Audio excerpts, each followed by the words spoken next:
जय हिंद दोस्तों, फिर से आपका स्वागत है हमारे इस विजन आईएएस पीटी 365 सीरीज में, जिसमें लोग इकोनॉमी कर रहे हैं। और यह तीसरा वीडियो लेक्चर होगा, तो उम्मीद है आप लोगों ने पहले के 2 वीडियो लेक्चर देखे होंगे। अगर नहीं देखे हैं तो लिंक मैं डिस्क्रिप्शन बॉक्स में डाल दूंगा प्लेलिस्ट का, आप लोग जाइए उसे चेक कीजिए। और इसी के साथ हम लोगों ने पॉलिटी का भी पीटी 365 कर लिया था, तो अगर आप लोगों ने उसे भी नहीं देखा तो उसे भी आप लोग जाइए चेक कीजिए और उसे भी देखिए। आपसे बस यही अनुरोध है कि अगर आप लोग हमारे चैनल पर नए हैं और अभी तक हमारे चैनल को सब्सक्राइब नहीं किया तो प्लीज़ प्लीज़ प्लीज़ इसे सब्सक्राइब करके हमें सपोर्ट करें, क्योंकि आपके सपोर्ट से ही हमें प्रोत्साहन मिलता है और अच्छे अच्छे वीडियो आपके लिए बना के लाते हैं। इस चैनल पे आपको यूपीएससी प्री 2024 तक के लिए सारा का सारा मटेरियल, आपको करंट अफेयर का लगभग हर मटेरियल मिलेगा। तो आप लोग बस हमारे साथ बने रहें, जुड़े रहें और इस वीडियो को ज़्यादा से ज़्यादा शेयर करें उन लोगों तक जो इस बार के यूपीएससी प्री देने वाले हैं, ताकि उन्हें भी इसका लाभ मिल सके और आप भी इससे का ज़्यादा से ज़्यादा लाभ उठा पाएँ। इस सीरीज़ को जितना ज़्यादा बार देखें उतना ही अच्छा रहेगा आपके रिवीजन के लिए, क्योंकि उससे आपका रिवीजन अच्छे से हो सकेगा और आप लोग एग्जाम में अच्छा परफॉर्म कर सकेंगे। तो आइए शुरू करते हैं आज का हमारा टॉपिक। शुरू करने बस यही आपसे अनुरोध है कि अगर आप लोग हमारे चैनल पर नए हैं और अभी तक हमारे चैनल को सब्सक्राइब नहीं किया तो प्लीज़ प्लीज़ प्लीज़ इसे सब्सक्राइब करें और कमेंट बॉक्स में ज़रूर बताएं आपको हमारी यह पहल कैसी लग रही है और आप इससे कितने लाभान्वित हो रहे हैं। अगर आपको कोई भी तरह का पीडीएफ चाहिए या यही पीडीएफ में चाहिए तो आप इस डिस्क्रिप्शन बॉक्स में हमारा व्हाट्सएप ग्रुप का लिंक डाला हुआ है, आप लोग उसे भी सब ज्वाइन करिए और वहाँ पे आपको पीडीएफ मिल जाएगा। तो आइए शुरू करते हैं आज का हमारा टॉपिक से, कॉर्पोरेट डेट मार्केट से। तो न्यूज़ में क्यों रहा, तो recently SEBI released a framework for rolling out the Corporate Debt Market Development Fund (CDMDF).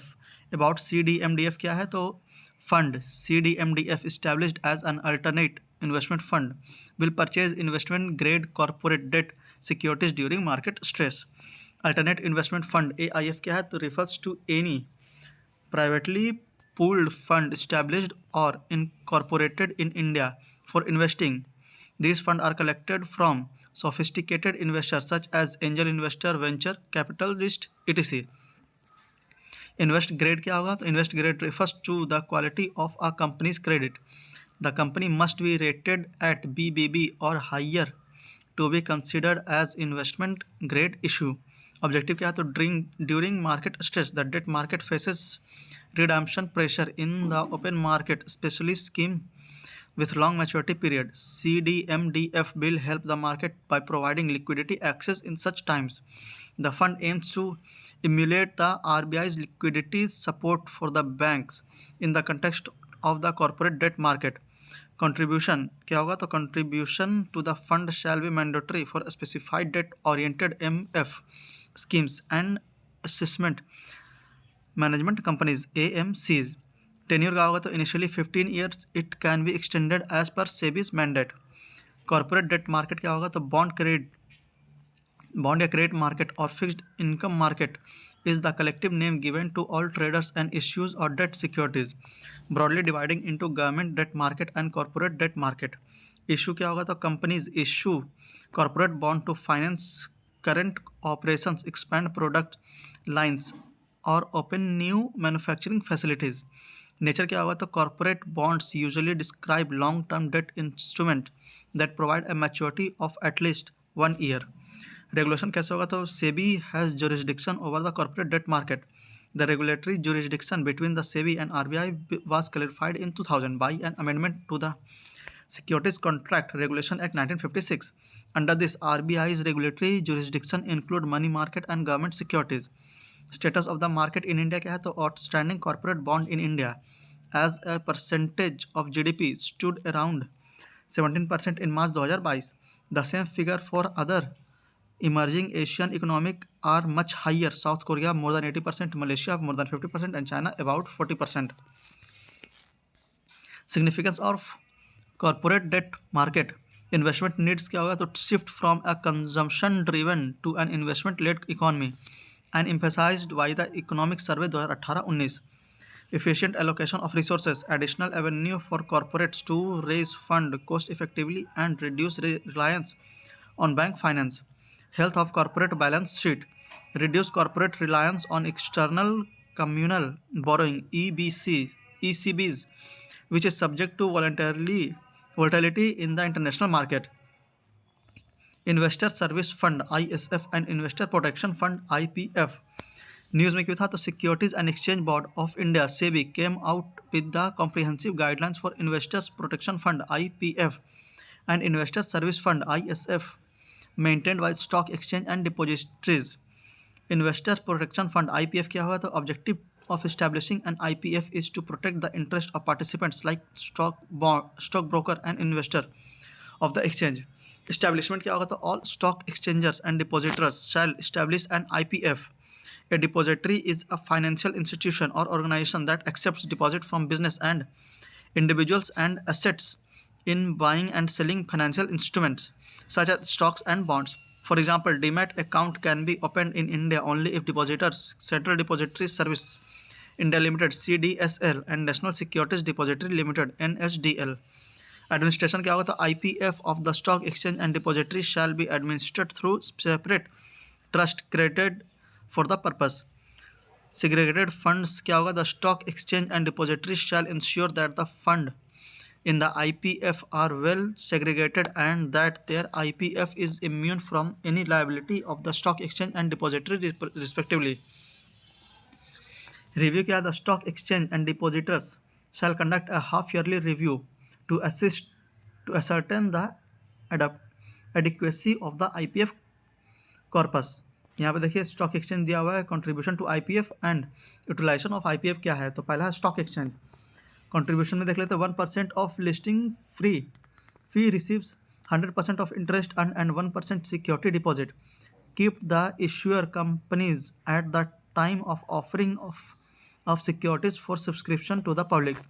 Penalty collected for trading member and from listed companies for non-compliance with SEBI regulations. At least 70% of interest or income received out of any investment made from IPF. Utilization में क्या होगा? तो to meet the legitimate investment claim of the client of the defaulting trading managers TMs to pay interim relief to investor. डिपोजिटरीज में क्या होगा? तो 5% of the profit from depository operations. All fines and penalties from depository participants and other members. Interest और income received out of any investment made from the IPF.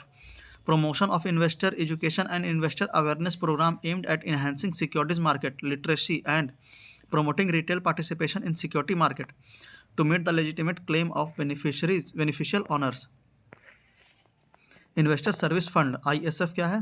तो ISF aim to provide different kind of services to the investing public such as investor education and awareness programme, dissemination of companies information etc.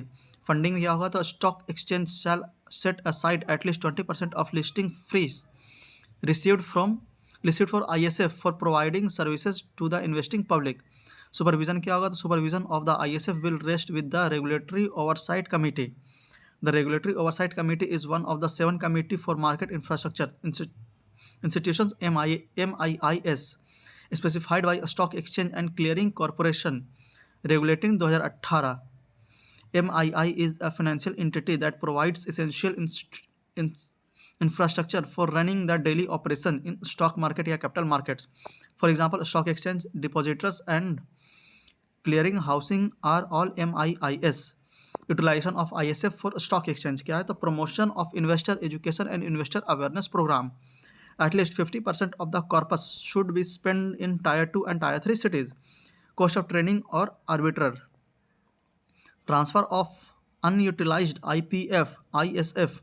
If a stock exchange or a depository is wound up or derecognized or exist, then the balance of the IPF or ISF lying unutilized with the stock exchange and depository shall be transferred to Investor Protection and Education Fund IPEF of SEBI. Investor Protection and Education Fund IPEF क्या है? तो IPEF has been established by SEBI in 2007 and it is regulated under the SEBI IPEF regulation 2009. It is utilized for the protection of investors and the promotion of investor education and awareness. It is funded through contributions made by SEBI, grants and donation by central government or state government, security deposit and amount of IPF, ISF or derecognized stock exchange etc. अगला social stock exchange. तो news में क्या था? तो recently the securities and exchange board of India SEBI approved certain flexibility in the framework for the social stock exchange SSE.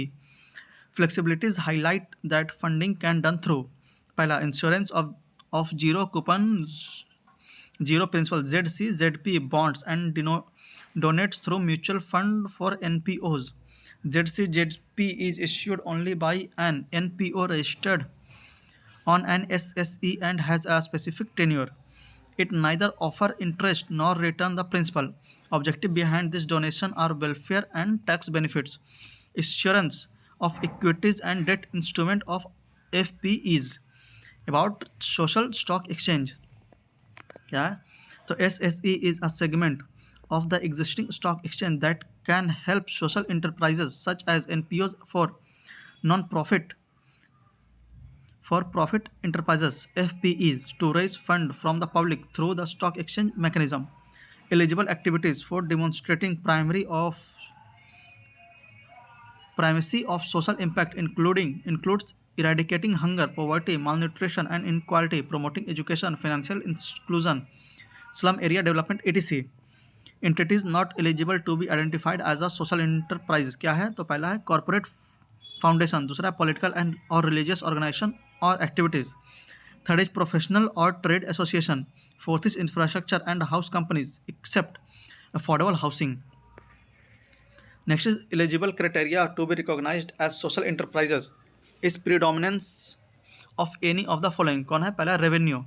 At least 67% of the immediate preceding 3-year average of revenue come from providing eligible activities to members of target population. Next is expenditure. At least 67% of the immediate preceding 3-year average of expenditure has been incurred for providing eligible activities to members of the target population. अगला beneficiaries, member of target population to whom eligible activity have been provided constitute at least 67% of immediate preceding 3-year average of total customer base and or total number of beneficiaries.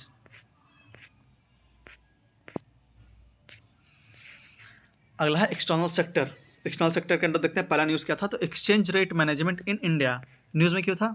तो Indian rupee valuation against currency of major trading partner has surged to a new 2-year high on central bank intervention and elevated domestic inflation. What is currency valuation? क्या होता है? तो it refers to process of determining the relative worth of value of one currency in term of other. The most common method to value currency is through exchange rate. It is influenced by several factors, including interest rate, inflation, capital flow, money supply, etc. Methods for exchange rate determination क्या है? तो पहला है fixed exchange rate.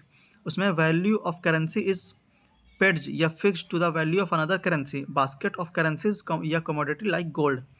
Central bank actively intervene to maintain the fixed rate.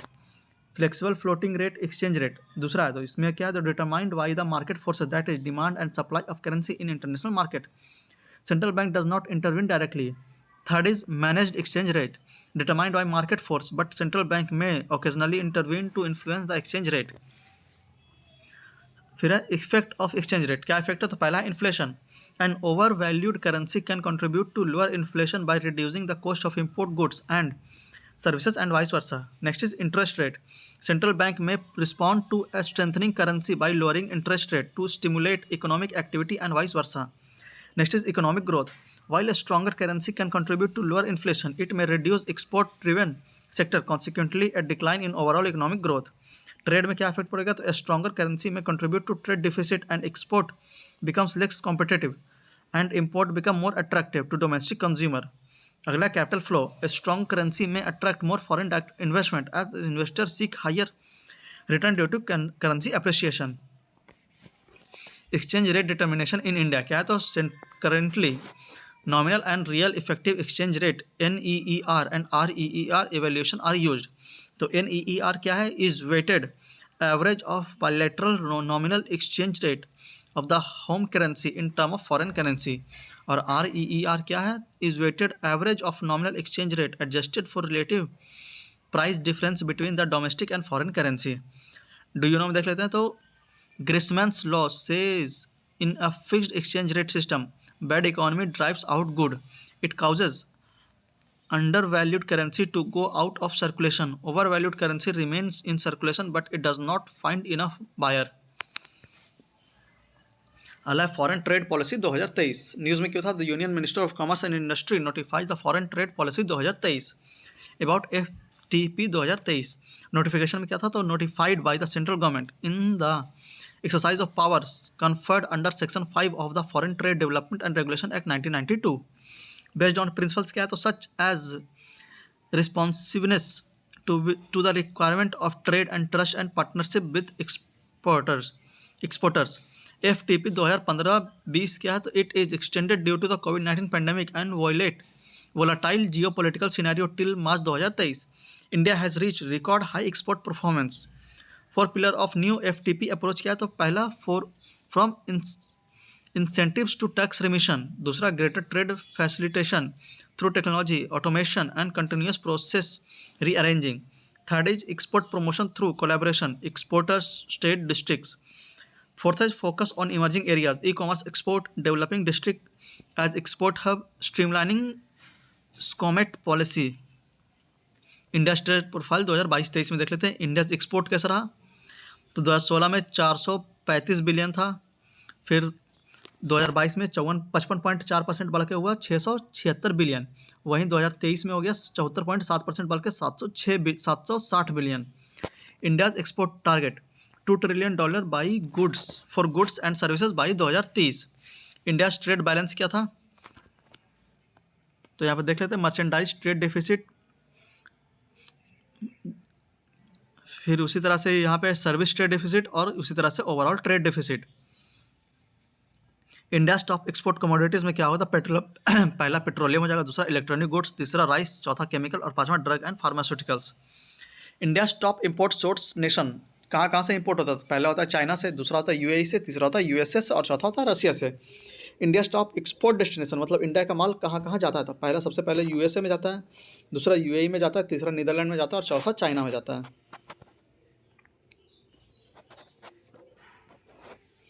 Next है trade facilitation and ease of doing business EODB FTP 2023। Incentive taken में क्या क्या है, तो national committee on trade facilitation NCTF to facilitate coordination and implementation of WTO's trade facilitation agreement ITFA TFA। WTO's TFA came into force in 2017 to address the issue of red tape across borders and streamline the movement of goods। In initiatives by Directorate General of Foreign Trade DGFT क्या, तो facilitator of exports and import, it also consult various export promotion council and trade and industry bodies। Niyant Bandhu being implemented for monitoring new and potential exporters। Issuance of EICE electronic import export code। IEC is a 10-character alphanumeric number allotted to an entity and is mandatory for undertaking any export import activity। E-certificate for origin ECOO online facility for COO। ECOO has a unique number, that is UDIN unique document identification number and a QR code for validation। Towns of export excellence TEE for development and growth of export production centers। Selected town produces goods of rupees 750 crore or more may be notified as TEE based on the potential for growth in export। TEE in handloom, handicraft, agriculture and fisheries sector threshold limit would be rupees 150 crore। Rationalization of the criteria of status holder certification। Status holder certificate is to reorganize export firm as business leaders who have excelled in international trade and have contributed to the country's foreign trade। Ministry of Commerce and Industry unveiled system based automatic status holder certificates from foreign trade policy। Privileges of certificate में क्या होगा, तो credibility to the Indian exporter in the international market और दूसरा हो जाएगा priority custom clearance and certain exemptions. अगला export promotion initiative by FTP 2023। District as export hub initiative. State export promotion committee and district export promotion committee DEPC is to strategize export at the state and district level respectively। District Export Action Plan DEAPs will be prepared by DEPCs along with the online monitoring। export promotion outreach program. It's in district to focus on branding, packaging, design, and marketing or of identified products and services. Convergence of ongoing scheme to support these initiatives. Export promotion of capital goods EPCG scheme. Objective क्या है? To facilitate the import of capital goods for producing quality goods and services and enhance India's manufacturing competitiveness. It allows the import of capital goods at zero custom duties. Next, capital goods are man-made, durable items that businesses use to produce consumer goods and services. Tools, machinery, building, vehicles, computers, and construction equipment are type of capital goods. Eligibility क्या है? तो it covers manufacturer, exporters, merchant exporters, and service provider who are certified as common service provider CSF by the DGFT. Manufacturer export is a person who export goods manufactured by him or intended to export such goods. Next is merchant exporter is a person engaged in trading activity and exporting or intending to export goods. Export obligation में क्या होगा? तो imports under EPCG are subject to average export obligation AEO. However, some sector have been exempted from AEO requirements. Next is export promotion unit. Objective क्या है? तो to promote exports, enhance foreign exchange earning and attract investment for export production and employment generation. Eligible unit क्या है? तो units which export their certain production of goods and services may be up under the export oriented unit EOU scheme, electronics hardware technology park EHTP scheme, software technology park HTP scheme, or biotechnology park BTP scheme.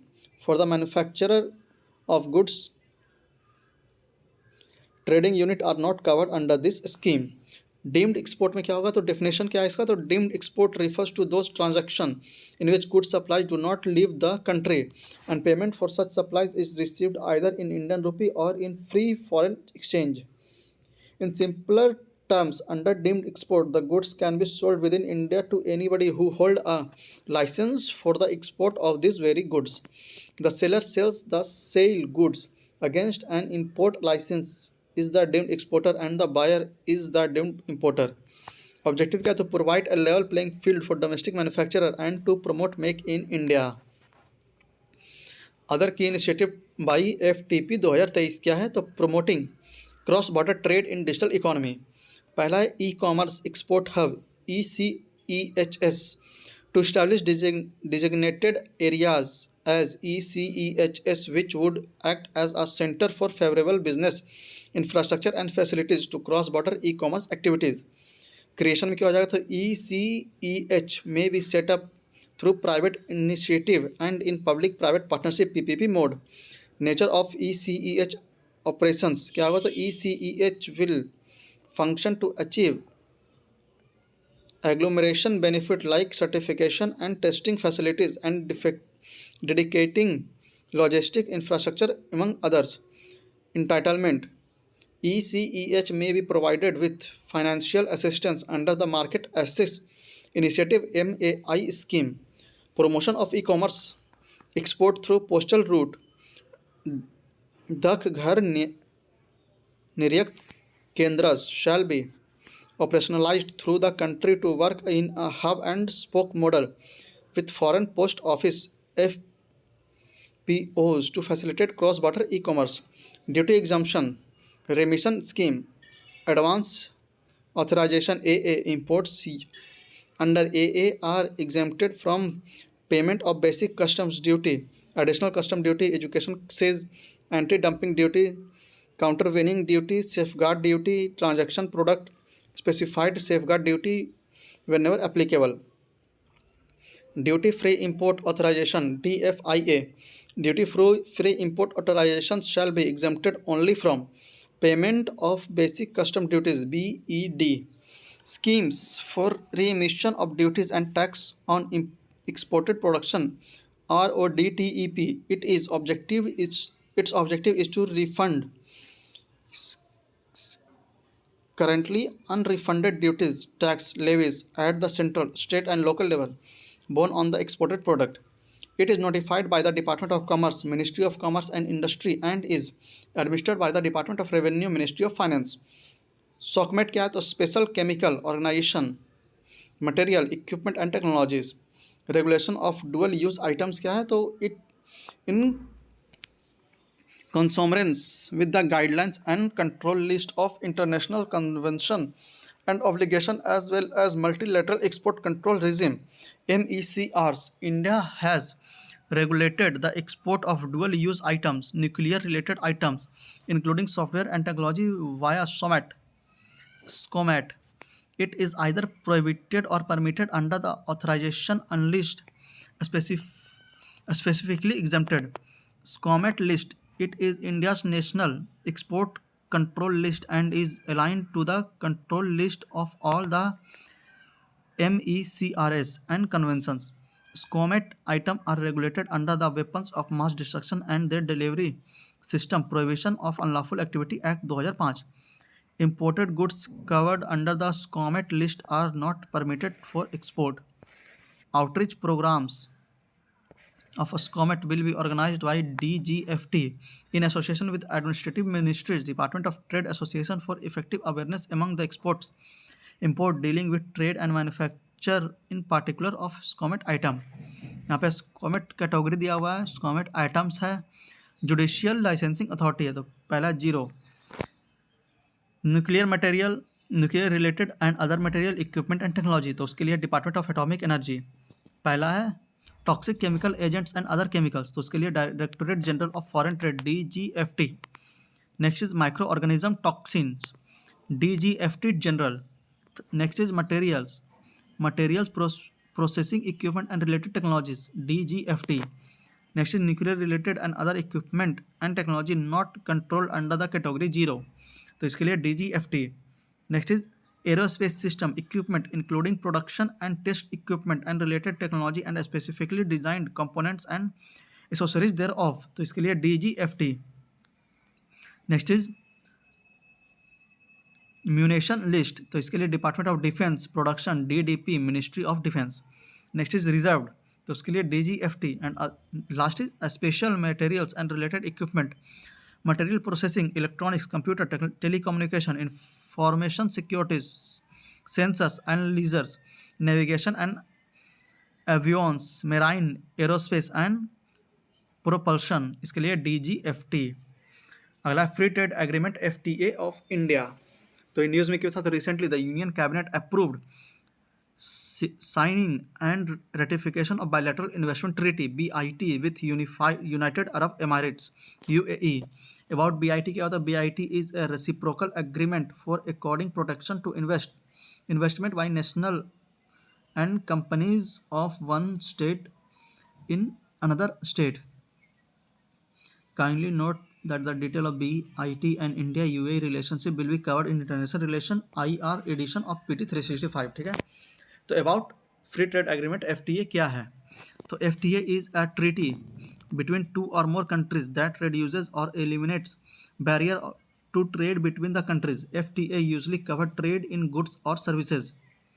FTA can also cover other intellectual property rights, IPRs, investment, government procurement and competition policy।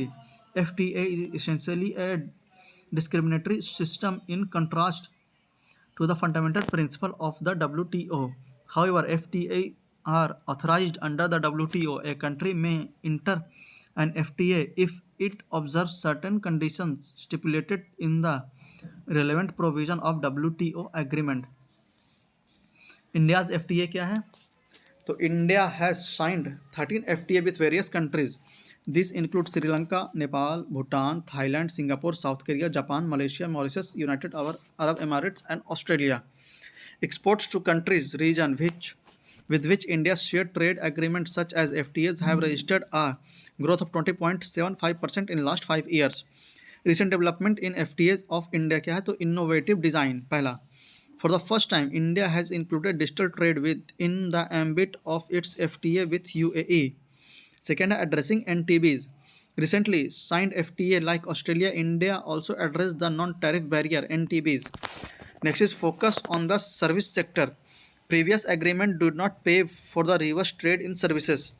Next is natural trading partners। The trade basket of these nations show a good degree of complementarity, thus classifying them as a natural trading partners. Next is India ASEAN FTA. India and the Association of South Asian Nations ASEAN has agreed to conclude the review of the existing FTA in goods by 2025.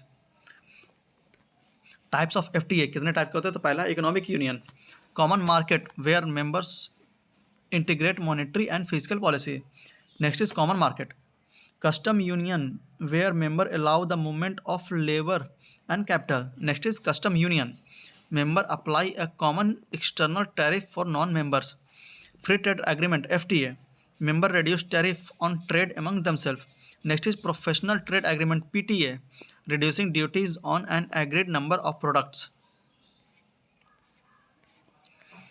अगला topic है global trade barrier. News में क्या था? तो world trade organisation WTO flagged growing fragmentation in international trade with an over 9-fold increase in the number of trade concern raised between 2015 and 2022. What are trade barrier? तो definition इसका क्या है? तो a trade barrier refers to an regulation of policy that restricts international trade, especially tariff, quotas, license, etc. Types में क्या हो जाएगा? तो there can be tariff and non-tariff barrier in trade. Tariff barriers. Simply a tariff barrier is a tax and it adds to the cost borne by consumer of imports goods. Non-tariff barrier NTBs क्या होगा? तो non-tariff measures NTMs are policy measure apart from tariff that impact imports into a country where NTMs become arbitrary beyond scientific jurisdiction and create hurdles for trade. They are called NTBs. The UN Conference on Trade and Development UNCTAD classifies 16 type of non-tariff barrier including, इसमें एक है technical barrier like sanitary and phytosanitary measures etc. Next is non-technical barriers like trade protective measures, rules of origin ROO, trade related investment and measures etc. अगला है export related measures. Impact of trade barriers on Indian industry. क्या impact होगा? तो पहला according to assessment 80% of India's trade is subject to some NTBs. Next is in the key Indian export routinely facing high NTBs. इसमें होगा tea, basmati rice, animal product, chemical products to the EU, sesame seed, shrimps, medicine, apparels to Japan, meat, fish, dairy and industrial product to China, fruits and shrimps to USA. Sanitary and photosanitary measures are main constraint to Indian export in advanced economy. Related news में क्या हो जाएगा? तो united nation conference on trade and development UNCTAD released trade and development report 2023. की finding of the report क्या हुआ? तो global economic outlook, the world economic growth is projected to be 2.4% in 2023. Indian economic projections, India's economic growth is forecasted to be 6.6% in 2023 and 6.2% in 2024. About UNCTAD क्या होगा? तो genesis इसका क्या है? Established by United Nations Assembly in 1964, a permanent intergovernmental body of the United Nations. Membership इसका क्या है? तो 195 member include India. Mandate क्या आएगा? तो UNCTAD's UNCTAD work focuses on 4 main areas. कौन है? तो ट्रेड एंड डेवलपमेंट पहला, दूसरा investment and enterprise, third is technology and innovation, fourth is micro economic and development policies. Function इसका क्या होगा? तो helps developing countries participate more equitably in the global economy. Next is support developing countries efforts to use trade, investment, finance and technology as vehicles for inclusion and sustainable development. Other report by UNCTAD क्या होगा? तो trade and development report, world investment report, digital economy report, technology and innovation report and review of maritime transport. अगला है world trade organisation WTO. तो ये news में क्यों रहा? तो India appealed against A ruling of the WTO World Trade Organization dispute settlement body that India violates thus its zero tariff commitment under the Information Technology Agreement ITA.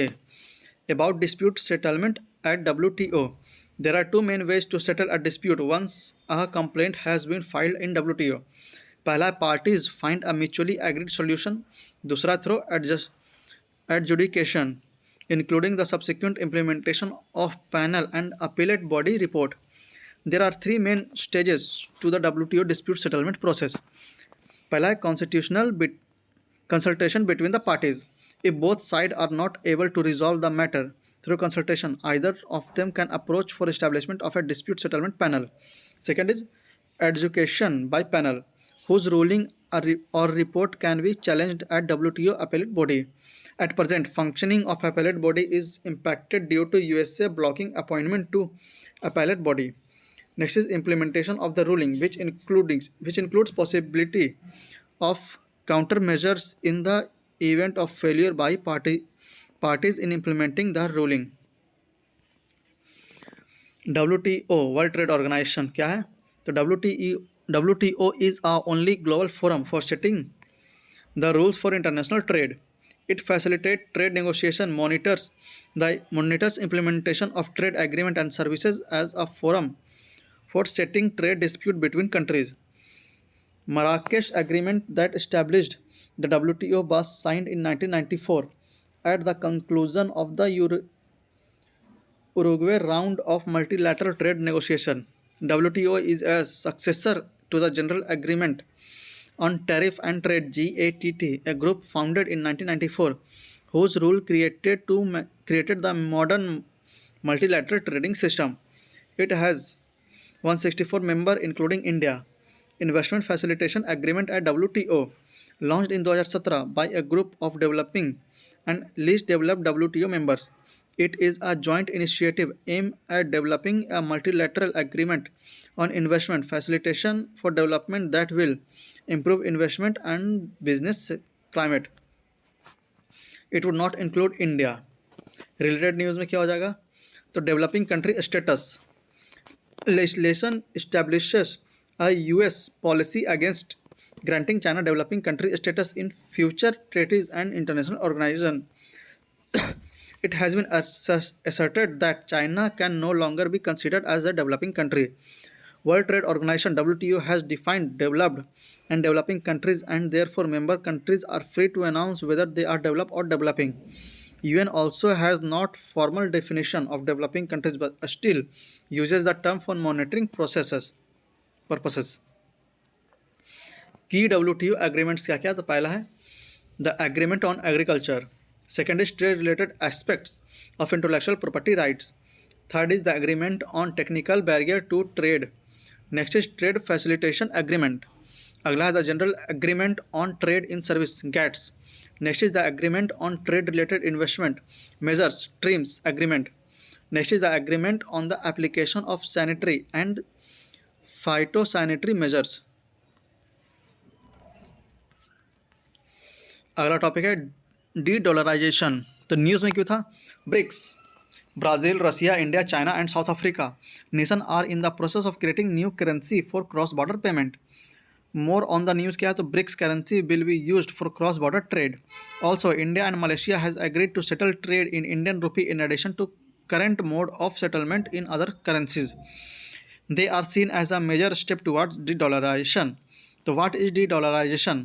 It refers to process wherein countries tend to reduce the reliance on the dollar, US dollar, USD as a reserve currency, medium of exchange and as a unit of account, determinant of global currency. Open economy, capital account convertibility, politico-economic stability and acceptability and trust. Why de-dollarization is taking root? तो ये क्यों हो रहा है? तो weaponisation of trade, imposition of sanctions and the exclusion from Swift society for world wide inter bank financial telecommunication creates impediment for countries to carry out trade. For instance, sanctions were imposed on Russia after the Ukraine war. New emerging economy, rise of Asia as an economic powerhouse has raised the importance of currencies like the Indian rupee and the yuan. Visible benefit of diversification, multi-currency, foreign currency reserve reduces the pressure on external sector. Manipulation of US. Dominance of US dollar allows the US to manipulate the global financial system to its benefit, often at the expense of other. Benefit of de-dollarization for India. तो पहला हो जाएगा reduction in systematic risk in global financial system. Next is boost in export competitiveness. Third is greater control over debt management. Fourth is reduction in borrowing cost. Next is attract foreign investment and last is enhance monetary policy flexibility. Global initiative of for dedollarization क्या है? तो in 2021 the people's bank of China submitted a global sovereign digital currency governance proposal for the bank for international settlement. African continent Free Trade Area AFCFTA is promoting inter-African trade using local currencies. European Central Bank Target 2 System 2007 enable EU member countries to conduct trade and financial transaction in euros. Next is initiative taken for the internationalization of rupees. तो उसमें पहला है cross border borrowing in रूपी।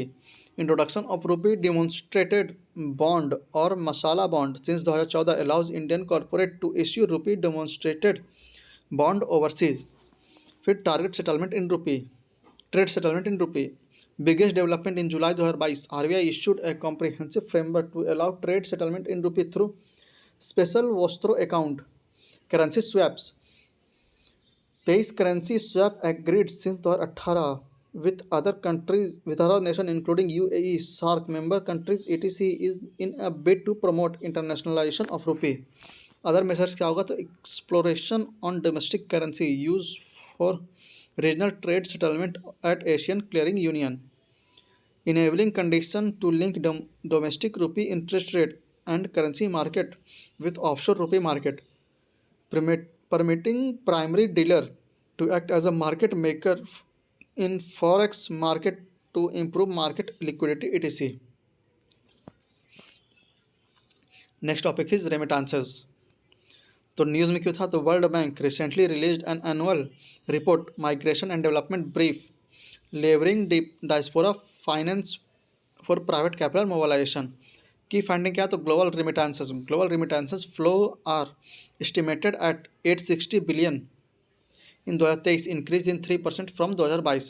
Remittances to low and middle income countries LMICs estimated to reach 669 billion at 3.8% growth in 2023.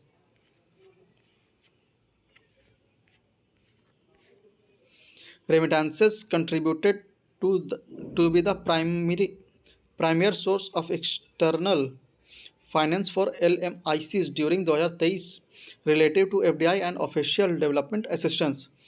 Remittances growth in South Asia is projected to be the highest, 89 billion among LMICs in 2024, attributed to entirely to remittance flow in India. Importance of remittance क्या है? तो from a micro perspective, remittances increase consumption in the economy as the disposable income for families increases. This help in pushing up the GDP growth. Remittances account for a significant chunk of nearly 3% of India's GDP, where India's trade deficit widened. Remittances provide a much needed cushion. Disposable income is the amount of money that an individual or household has to expend to save other income taxes which have been deducted. A major source of external finance for developing countries. Remittances are the second largest major source of external financing after serving export या economic survey 2023 का report है।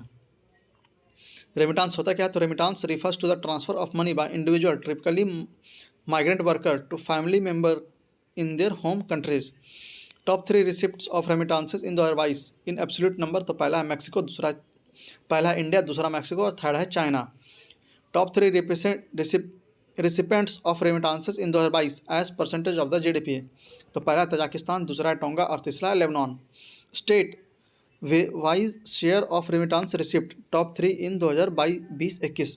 तो सबसे पहले आगे है महाराष्ट्र, दूसरा है कर्नाटका और थर्ड है तमिलनाडु। पहला महाराष्ट्र, दूसरा केरला और थर्ड है तमिलनाडु।